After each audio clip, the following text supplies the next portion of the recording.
ដែលប្របាទនរោត្តមសោយជីវង្គតទៅរេស៊ីដង់បារាំងអង់រីដឺអាម៉ុតបានរៀបចំប្រកាសឲ្យព្រះអង្គម្ចាស់ស៊ីសូវ៉ាត់ឡើងស្នងរាជជាបន្ទាន់ប៉ុន្តែទាល់តែ2ឆ្នាំក្រោយមកគឺនៅថ្ងៃ27មេសាឆ្នាំ1906ទើបព្រះអង្គបានត្រូវរាជាភិសេករីឯពិធីរាជាភិសេកនេះបានប្រព្រឹត្តទៅក្រោមអធិបតីរបស់លោកប៉ូលបូដែលពេលនោះជាអគ្គទេសាភិបាលបារាំងនៅឥណ្ឌាចិនព្រះបាទស៊ីសូវ៉ាត់ពុំមាននយោបាយដោយព្រះបាទនរោត្តមទេខុសពីយងនរោត្តមដែលខិតខំរក្សាតុល្យភាពរវាងសៀមនិងបារាំងហើយដែលសង្ឃឹមថាវត្តមានបារាំងនៅឥណ្ឌាចិននឹងត្រូវបញ្ចប់ក្នុងពេលឆាប់ៗព្រោះតែចលនាតស៊ូមានកម្លាំងខ្លាំងក្លាយងស៊ីសូវ៉ាត់មានជំនឿថាមានតែបារាំងទេដែលអាចប្រែក្លាយប្រទេសកម្ពុជាឲ្យទៅជាប្រទេសមួយដ៏ទំនើបនៅក្នុងតំបន់ហេតុដូច្នេះហើយបានជានៅក្នុងរជ្ជកាលរបស់ព្រះអង្គគឺពីឆ្នាំ1904ទៅដល់ឆ្នាំ1927អភិក្រមកែតម្រង់បានប្រព្រឹត្តទៅដោយសុវត្ថិភាពជាមួយយងស៊ីសូវ៉ាត់ប្រទេសកម្ពុជាបានបោះជំហានយ៉ាងសន្សឹមឆ្ពោះទៅរកភាពសម័យទំនើបនៃសតវត្សទី20ខ្ញុំនឹងនិយាយរៀបរាប់អំពីសកម្មភាពទំនើបកម្មនេះជាបន្តមកទៀតនៅពេលក្រោយនៅសប្តាហ៍នេះខ្ញុំសូមនិយាយជាបឋមអំពីព្រឹត្តិការណ៍សំខាន់ដែលកើតមានឡើងនៅក្នុងរាជយងស៊ីសូវ៉ាត់ព្រមទាំងប្រវត្តិផ្ទាល់របស់ស្ដេចខ្មែរអង្គនេះមានសេចក្តីដូចតទៅប្រសូតនៅឆ្នាំ1840ព្រះអង្គម្ចាស់ស៊ីសូវ៉ាត់ដែលជាព្រះរាជបុត្ររបស់ព្រះបាទអង្គឌួងជាមួយអ្នកម្នាងពូបានទទួលការអប់រំមួយផ្នែកនៅទីក្រុងបាងកកគឺនៅចន្លោះឆ្នាំ1854-1858នៅពេលដែលព្រះបាទអង្គឌួងសោយជីវង្គតនិងពេលដែលអង្គវតីត្រូវឡើងសោយរាជ្យព្រះអង្គម្ចាស់ស៊ីសូវ៉ាត់បានត្រូវព្រះអង្គម្ចាស់អង្គស៊ីវត្ថាជាព្រះអនុជបង្ខំឲ្យរត់ទៅស្រុកសៀម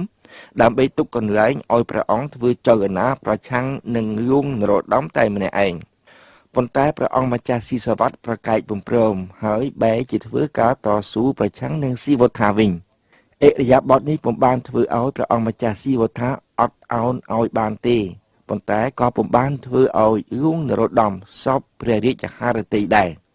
ចំពោះយងនរោត្តមគឺមានតែបញ្ជូនព្រះអង្គម្ចាស់ស៊ីសូវ៉ាត់ទៅប្រទេសសៀមទេទើបព្រះអង្គអាចស្ងប់ព្រះរាជហឫទ័យបាននៅទីបំផុតគឺនៅឆ្នាំ1863ព្រះអង្គម្ចាស់ស៊ីសូវ៉ាត់ក៏យាងទៅស្រុកសៀមតាមសេចក្តីស្នើដ៏ទទូចរបស់ព្រះមហាក្សត្រប៉ុន្តែនៅឆ្នាំ1865គឺនៅពេលដែលចលនាតស៊ូប្រឆាំងនឹងបារាំងរបស់ពូកំបោរបានផ្ទុះឡើងព្រះអង្គម្ចាស់ស៊ីសូវ៉ាត់បានសម្រេចយាងទៅទីក្រុងសាយហ្គនតែម្ដងគឺដើម្បីជួយបារាំងប្រយុទ្ធនឹងពូកំបោរពេលដែលចលនារបស់ពូកំបោរបានឈានទៅដល់ទីអវសាន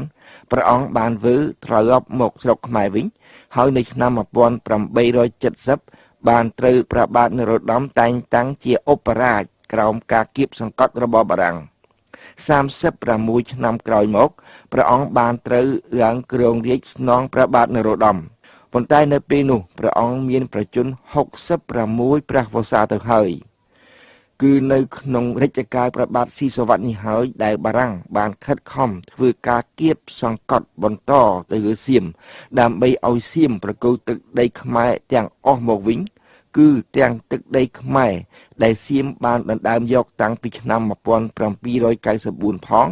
និងខេត្តខ្មែរ2ដែលសៀមបានរក្សាទុកតាមរយៈសន្ធិសញ្ញារវាងបារាំងនិងសៀមនៅថ្ងៃ15កក្កដាឆ្នាំ1867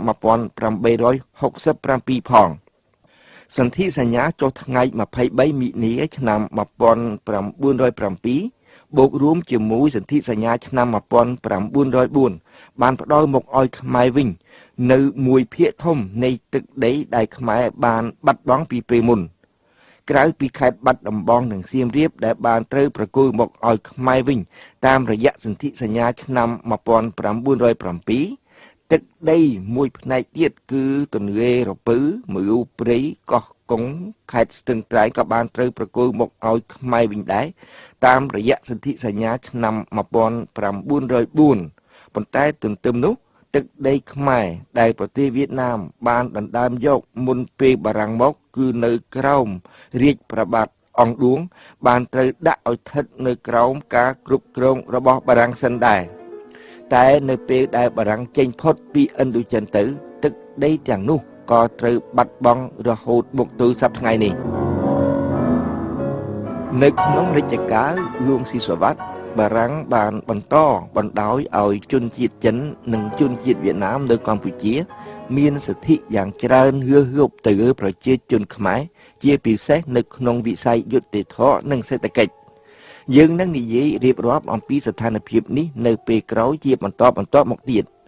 ប៉ុន្តែប្រការដែលគួរឲ្យកត់សម្គាល់គឺថានៅក្នុងរាជលួងស៊ីសុវត្ថិប្រជាជនខ្មែរក៏បានងើបឡើងបះបោប្រឆាំងនឹងបារាំងយ៉ាងខ្លាំងក្លាដែរព្រោះតែការទារពន្ធដារហួសហេតុនិងអំពើគៀបសង្កត់ផ្សេងពីសំណាក់បារាំងនៅចន្លោះឆ្នាំ1914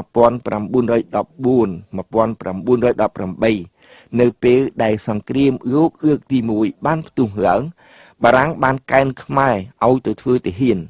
នៅឆ្នាំ1915បារាំងនៅតែបន្តទារពន្ធដារយ៉ាងសន្ធឹកសន្ធាប់ពីប្រជាជនខ្មែរទៀត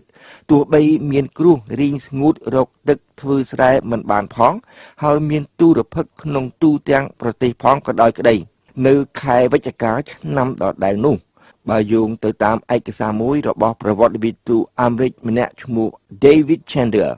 កសិករខ្មែរប្រមាណ300នាក់បាននាំគ្នាដើរចូលទីក្រុងភ្នំពេញយកញត្តិមួយទៅថ្វាយព្រះបាទស៊ីសុវត្ថិសូមឲ្យព្រះអង្គជួយបន្ថយពន្ធដារព្រះមហាក្សត្រសូមឲ្យពួកបាតុករត្រឡប់ទៅវិញសិនទម្រាំព្រះអង្គរកមធ្យោបាយដោះស្រាយប៉ុន្តែនៅដើមឆ្នាំ1916នៅពេលដែលកសិករកំពុងច្រូតស្រាប់តែភ្នាក់ងារពន្ធដារនិងពួកអ្នកកែទ័ពប្រដាប់ដោយកំភ្លើងបានចូលមកយាយីកសិករតែម្ដងពួកគេ